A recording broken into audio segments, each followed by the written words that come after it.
France Congo. Pas le droit de s'exprimer. Ils n'ont personne à qui s'adresser. Qui doit s'occuper de leurs problèmes? Ils ont des revendications, ils ont des problèmes. Vous avez la liberté d'expression. La liberté d'expression, comme je l'ai dit, totalement bafouée. Nous avons une chaîne nationale, la RTNC. Ça fait depuis 10 ans, ou un peu plus, que je ne suis plus passé à la RTNC. À la RTNC, on passe simplement des petites bouts, des phrases. Quand j'ai dit quelque chose, il découpe, paf, il passe parce qu'il fait l'exploiter. Mais je paye des taxes. La RTNC, c'est la radio-télévision nationale. Tout Congolais a droit de s'exprimer. Tout politicien doit passer là-bas. Maintenant, c'est la campagne électorale. Pendant cette période de campagne électorale, on dit vous allez avoir le temps de parole. Mais ceux qui ont fait la pré-campagne en utilisant cette station de radio et cette chaîne de télévision, il n'y a même pas 7 chaînes de télévision. Il y a la RTNC 1 et la RTNC 2. Vous avez le droit fondamental des citoyens qui sont violés. Tout ce qui est consigné dans le titre 2e de notre Constitution, liberté des citoyens et les droits fondamentaux des citoyens. Personne ne s'en occupe. Aujourd'hui, je devais partir aujourd'hui, et parce que nous avons des problèmes. Lesquels problèmes? Simplement parce que nous avons affrété des avions, mais l'autorité de l'aviation civile ne veut pas nous donner des autorisations pour que ces avions puissent décoller et atterrir dans les aéroports du Congo, pour que ces avions puissent survoler l'espace aérien congolais. Est-ce que c'est normal? Est-ce que nous ne sommes pas citoyens congolais?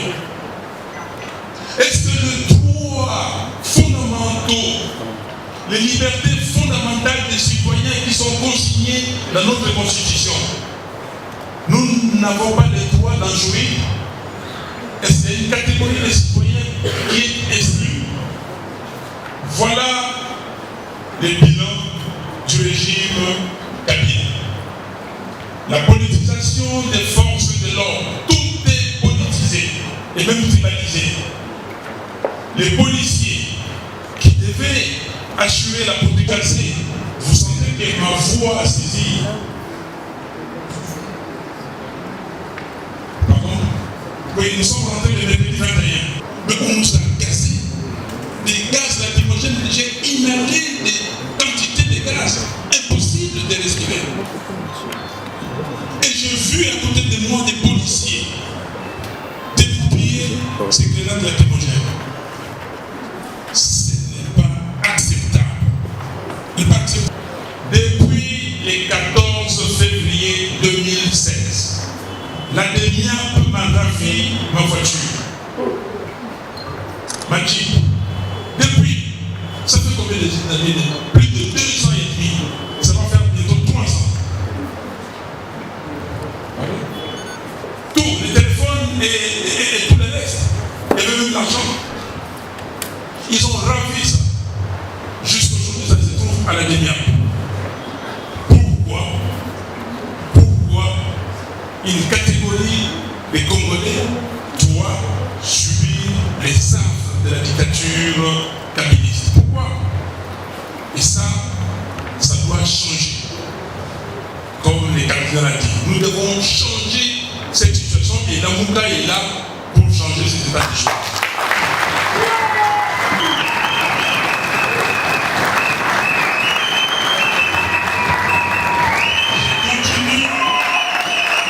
Je continue avec le bilan du régime Kabila. Pas d'infrastructure, pas de route, pas de route de descente agricole, pas de route nationale. J'ai été dans les Bandoutou.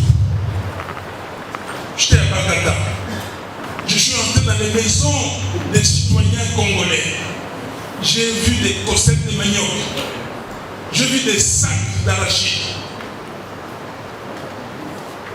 Les Congolais là-bas m'ont dit que non, ils cultivent, mais n'ont pas de moyens d'évacuer. J'ai passé moi-même 2 nuits à la Belle Étoile. Vous avez vu certainement les images. 2 nuits à la Belle Étoile. Parce que la Jeep ne pouvait pas avancer. J'avais un 4x4, mais ça ne pouvait pas avancer. Comment est-ce que les citoyens peuvent rester chez eux et éviter les zones rurales quand vous avez cette situation de choses? Pas d'infrastructure, pas de chemin de fer. Mais à l'époque, vous avez quand même le chemin de fer ici. Il y a certaines personnes qui doivent se rappeler d'une chanson de Kader Jeff qui chantait les chemins de fer. Kader, qui chantait le Lubumbashi, ça existait. Être fort et puissant et prospère, c'est-à-dire un pays qui doit être respecté, qui a une armée forte, une armée puissante, qui a des citoyens capables de se défendre partout, éduqués, compétents, et qui assure une vie décente à sa population, à son peuple. C'est ça la vision de Lamuka. Êtes-vous d'accord avec ça?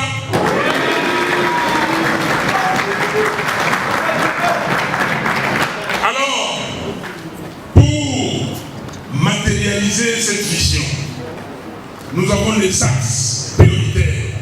Je vous le présente comme ça, mais dans les documents, vous pourrez aller dans le détail pour comprendre ce que nous voulons donner au peuple congolais. Voici nos axes prioritaires. État de droit, la paix et la sécurité. La diversification de l'économie et l'amélioration du climat des affaires. L'aménagement du territoire. Nous devons aménager ces territoires congolais. Nous devons avoir des infrastructures adéquates. Nous devons, si quelqu'un veut quitter Kinshasa et aller à Bukavu en voiture, il faut qu'il puisse le faire. Il nous faut, dans l'aménagement du territoire, l'eau et l'électricité, je reviendrai dans le détail. Investissement et valorisation du capital humain. Ça, c'est notre plus grand actif, l'homme congolais. Nous devons investir sur cet homme, sur cette femme, les valoriser, la valoriser, pour que lui ou elle puisse donner son meilleur à son pays. Comme disait un président américain, ne vous posez pas la question ce que l'Amérique peut faire de vous, mais dites-vous ce que vous pouvez faire pour ce pays. Mais vous ne pouvez rien faire si vous n'avez rien. Comme on dit, même la plus belle femme du monde ne peut donner que ce qu'elle a. N'importe qui ne donnera que ce qu'il a. Si vous n'avez pas de compétences, vous pouvez tout faire. Vous allez peut-être donner 1/10 de résultat. Vous allez travailler pendant 15 heures par rapport à celui qui est compétent, qui est capable. Son heure de travail donne ce que vous faites en 15 heures. Et quand on compare, vous n'avez absolument rien. Donc nous voulons demain que l'homme congolais puisse avoir ses compétences. Que l'homme congolais puisse être capable de se défendre partout. Et aujourd'hui, on le voit, nous ne sommes plus là où on est maître. Nous n'avons plus la même qualité. Permettez-moi de le dire, moi quand je vois mes grands frères, ceux qui sont venus avant moi, je regarde leurs qualités, les compétences. Leurs compétences, je dis par rapport à ma génération, ça baisse. Mais je regarde la génération après moi. Et après, je me dis que c'est extrêmement grave. Si on continue comme ça, on n'aura plus de pays. Dernier axe, environnement et changement climatique. Nous avons des propositions concrètes sur ces grandes priorités, ces 5 priorités, pour que demain, Lamuka puisse offrir un cadre adéquat au peuple congolais. Voilà, je Je les énumère comme ça. Je ne veux pas vous ennuyer pour aller dans le détail de proposition par proposition. Je rassemble dans les grandes catégories. État de droit, paix et sécurité. Nous voulons que tout le monde au Congo respecte strictement la Constitution et les lois de la République. On nous dit élection, c'est chaque 5 ans, il faut que chaque 5 ans qu'il y ait élection. Il n'y a pas de rallonge.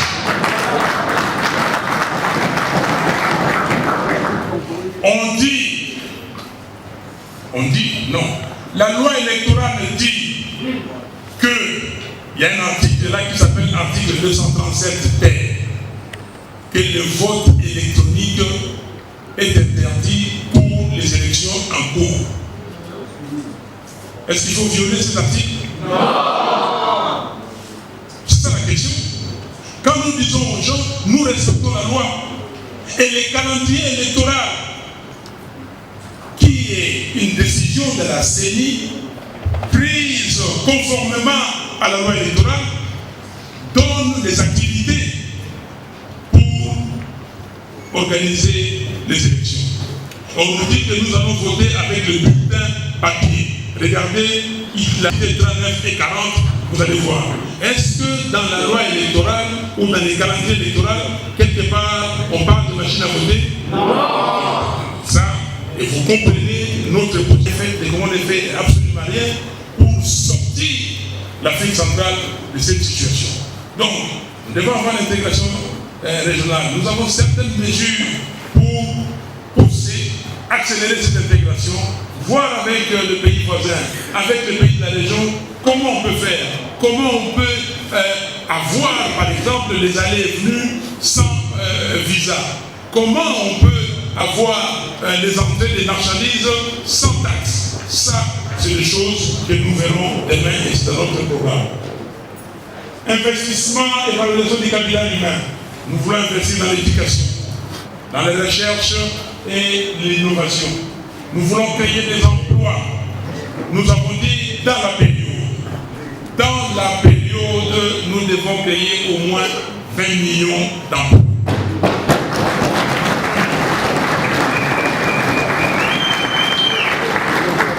La santé, nous avons investi pour que les Congolais puissent avoir des hôpitaux corrects, convenables et une couverture médicale s'il le faut. La jeunesse, nous allons investir. La diaspora, nous allons demander à notre diaspora, à nos jeunes qui sont qualifiés, même à ceux qui sont de notre génération, qui reviennent servir leur pays. Nous avons des mesures adéquates. Les femmes, nous connaissons, nous savons l'article 14 de la Constitution. Mais nous voulons accélérer la parité. Il faut que la parité soit là. Demain, qu'on nous respecte, qu'on respecte la Constitution. Notre gouvernement, Ndamouka, fera en sorte. On n'atteindra pas la parité tout de suite de 50-50, mais nous tendrons vers et pour arriver un jour à ces 50-50. Les personnes vivant avec handicap, il y a des mesures. Les personnes âgées, il y a des mesures concrètes qu'on va vous offrir. L'agriculture, une priorité des priorités. Nous pouvons ici décréter que ce pays, c'est un pays vert. J'ai voyagé, je peux vous le dire, dans tous les Kenyans. Je connais tous les Kenyans. Partout où ExxonMobil avait une station, il y avait partout. Et je suis passé. Je l'ai vu et j'ai expérimenté cette fable de La Fontaine qui dit de laisser une nulle place où la main ne passe et ne passe. Je fais ça au Kenya, partout. Mais quitter Kinshasa, aller au Congo central, aller au Rwanda, à Rwanda, pardon. Et vous allez voir ici. Quitter Kinshasa et aller à Lungu. Ok? Vous allez traverser tout. Ici, il n'y a rien. Vous regardez les beaux paysages, si vous regardez les terres qui sont là, on ne cultive pas. Demain, on doit être le premier producteur de maïs.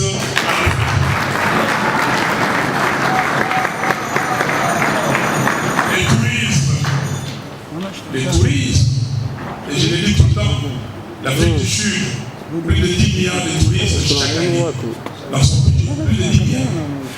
Mais le Congo offre plus de possibilités touristiques que l'Afrique du Sud. Nous avons toutes les sortes de tourisme ici dans ces pays. Demain, il faut le faire. La culture. Pourquoi ces domaines-là, la culture? L'Angleterre, à un moment donné, les Britanniques ont fait rentrer de l'argent. Même notre pays. Vous ne vous rappelez pas? C'est que quand j'étais gosse, il y a des gens qui me demandent comment tu sais chanter toutes les chansons anciennes. Mais moi, j'allais, parce que j'étais un enfant, j'étais avec ma grande sœur. Quand ils allaient à Vis-à-Vis à l'époque, j'ai écouté toutes les chansons, j'étais là. Mais à cette époque-là, vous savez que les Ouest africains venaient ici à Kinshasa pour suivre Rochereau, Franco, Nico, Calais. Rappelez-vous de cette chanson.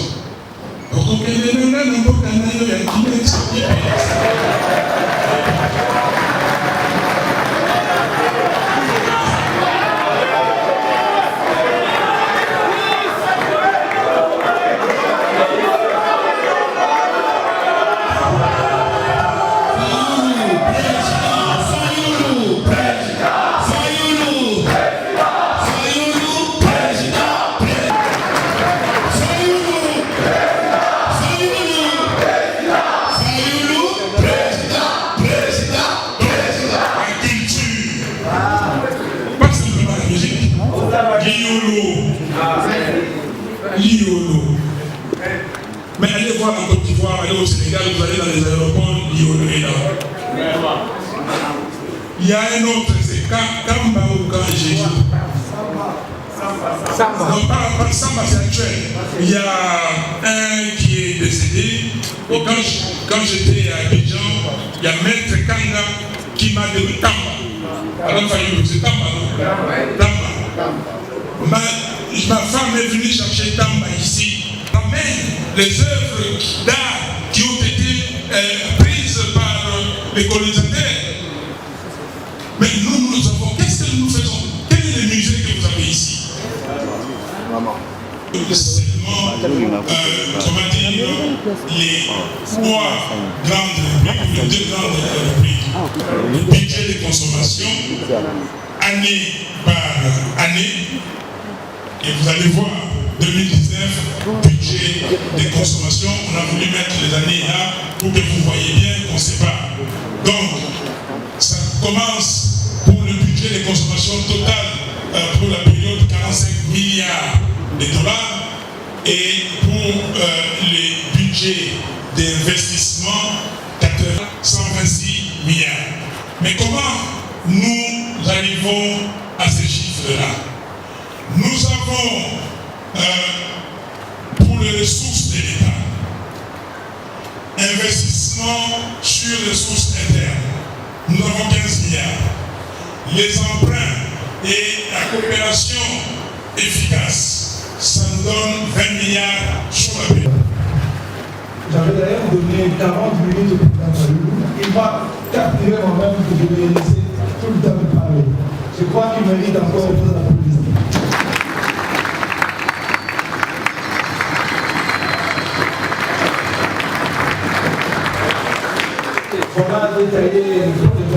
Programme Mwana Mboka Wazali, candidat commun en opposition.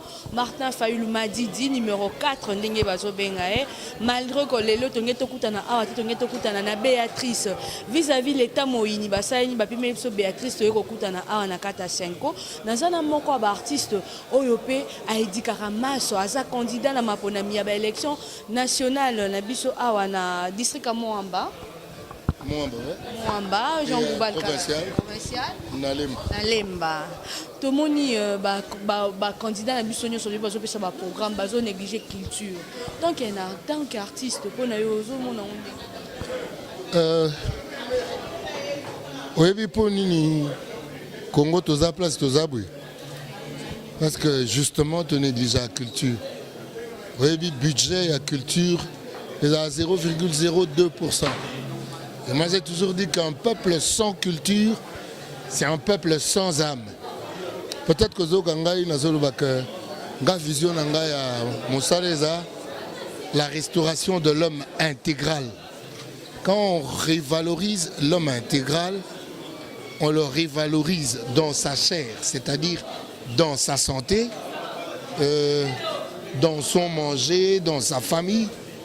On le révalorise dans son âme. On a introduit l'intelligence, la connaissance. Et quand on le révalorise dans son esprit,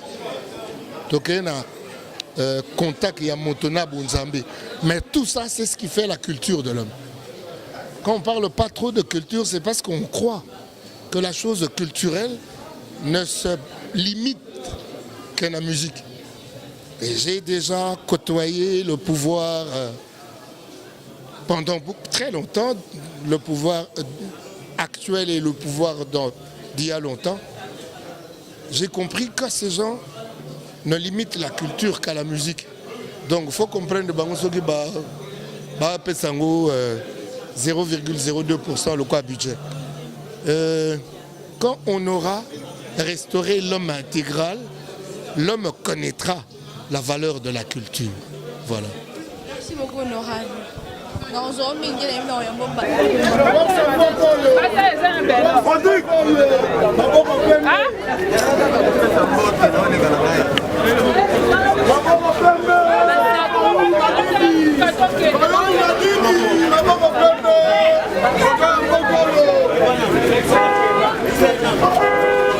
L'honorable Blaise.